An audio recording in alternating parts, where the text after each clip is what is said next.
substantially throughout the 20s. After they cut marginal tax rates so substantially, they were also able to cut the national debt, not the deficit, the national debt, by 1/3 during the 1920s.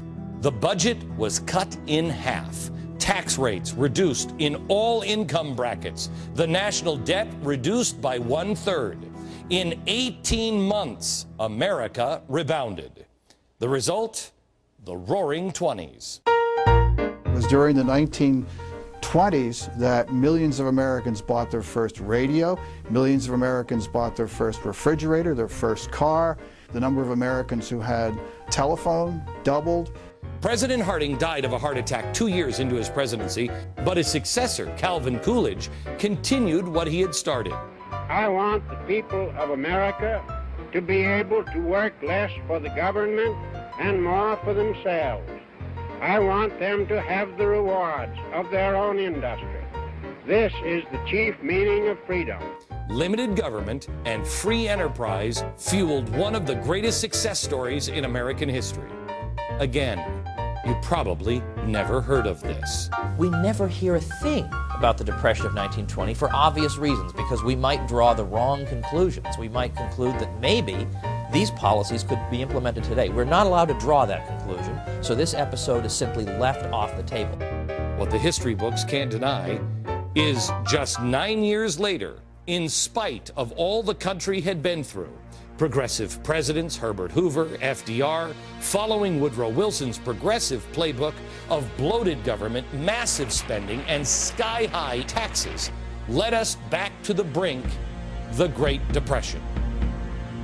And by the way, in another undeniable example of progressive revisionist history, you, me, our kids have all been taught that FDR's New Deal proved to be the salvation of America. Nothing could be further from the truth. The New Deal expanded government to levels approaching a dictatorship. Taxes reached obscene levels, and the era of government entitlements, many of which are still choking our economy today, was born. The New Deal prolonged the Great Depression in America. As other countries around the world rebounded years earlier, America suffered through a full decade of hardship. And yet, surprisingly, unexplainably, it's that very solution that serves as the model for our leaders today as America once again suffers through a crisis brought on by progressive leadership. The Forgotten Depression, forgotten no more. To know where you are, you've got to know your history, where we've been. Up next, the separation of church and state. Did you know that phrase doesn't appear in any of our founding documents? Our founders did want to keep the state out of the church, but not the church out of the state. The truth is on the way. Next. Welcome back to a special hour on revisionist history on the Glenn Beck program. We've got Hillsdale College professor Burton Folsom Jr. here to help us out with this crash course on revisionist history. One of the most commonly misunderstood phrases in the history of this country is, quote, separation of church and state. Our founders intended one thing, and the governments of today believe another. How many believe that that our founders put in a separation of church and state to protect the people from church? How many people here believe that it was separation of church and state means that that was put in there as a protection from of the church from state? Okay, and some are not sure. Is there another answer than that? Or you're just unsure? You'd say the other way around? You'd say protect the state from the church. David? Separation church and state, let me go at it another way. Number one, the phrase doesn't exist in any constitutional document, any government document. So we're now talking about a metaphor that has no place in the Constitution except because judges tell us it belongs there. Right. Second is the history of the phrase. If you want to attach it to the First Amendment, go to the Bill of Rights. The purpose of the Bill of Rights goes back to the Declaration. There's a creator. He gives inalienable rights. Government exists to protect those rights. The Bill of Rights exists for no other purpose than to make sure we have the right to practice what the Creator told us we could do. This is really important. This is going to blow your mind. This is a training manual from the Air Force, 1954. Now listen to this. This is unbelievable. The idea uppermost in the minds of men who founded the United States was that each and every human being was important.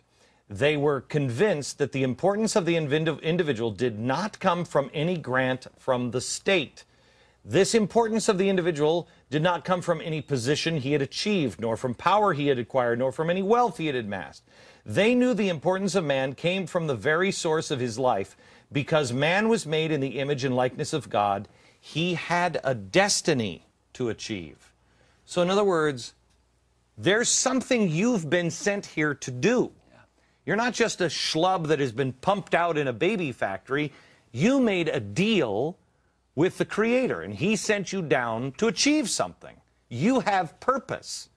And because of that, he had a destiny to achieve, he had inalienable rights, and the inherent in freedom to achieve it. That is the basic idea. Yeah.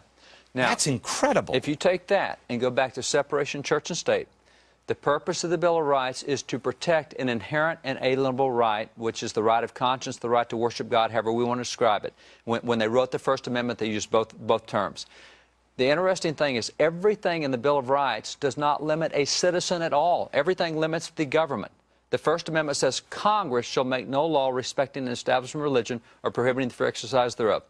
No individual is prohibited from anything. Congress is told it can't set up a religion and it can't stop anybody from practicing their religion. That's what's protecting. You can't have a state. When you say protecting the state from a religion, it is that. We can't become a theocracy. We don't want the state telling us how to live our lives and practice worship of God. We know that the founders were all religious people, and we know that they talked about God in government documents as well as in their private writings. What happened? Why is it that God is banished by the government from the marketplace, from the public square today? Well, there was no mention of a wall of separation in any of the founding documents. Right. It comes in the next century with Thomas Jefferson. And when it comes, Jefferson is talking about protecting the Baptists of Danbury, Connecticut from interference by the state, not protecting anything by the state from religious groups. So the distortion is absolutely enormous. Is it fair to say that the drafters of the Declaration of Independence and the Constitution, especially the First Amendment, which guarantees freedom of speech and guarantees freedom of religion, and that the government will not establish or fund a particular religion or force a religion on you, these people understood that God was a part of their lives and would be a part of their lives. They just didn't want the government having anything to do with the church. They didn't want the government to set up a theocracy or an established religion. Other than that, they wanted Christian influence on all parts of the United States. Thanks, Professor. Glenn says it's not the big banks that are bringing us down, it's the unions. The history of labor unions in America is next on the Glenn Beck program. Now back with part 3 of the Glenn Beck program's 5-day back-to-school crash course. Tonight, U.S. history as you've never learned about it before. Glenn feels that unions are misunderstood. They may say they want to help out the little people, but when you trace back to their roots, they weren't exactly for equal rights for all.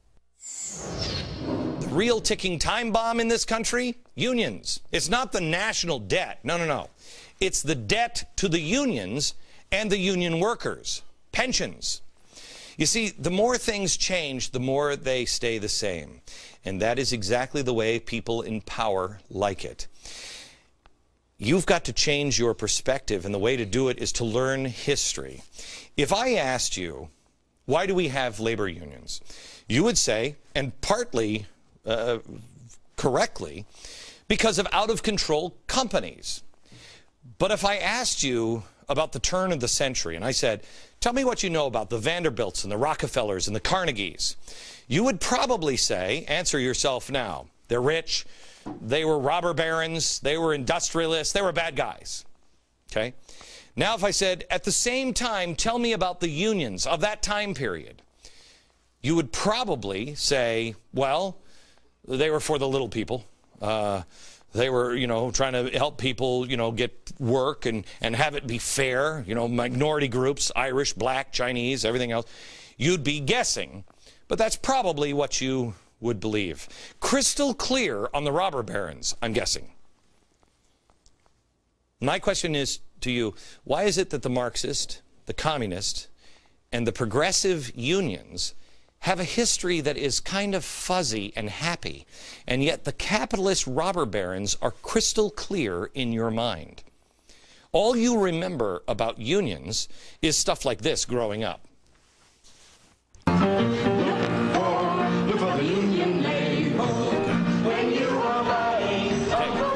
Look for the union label.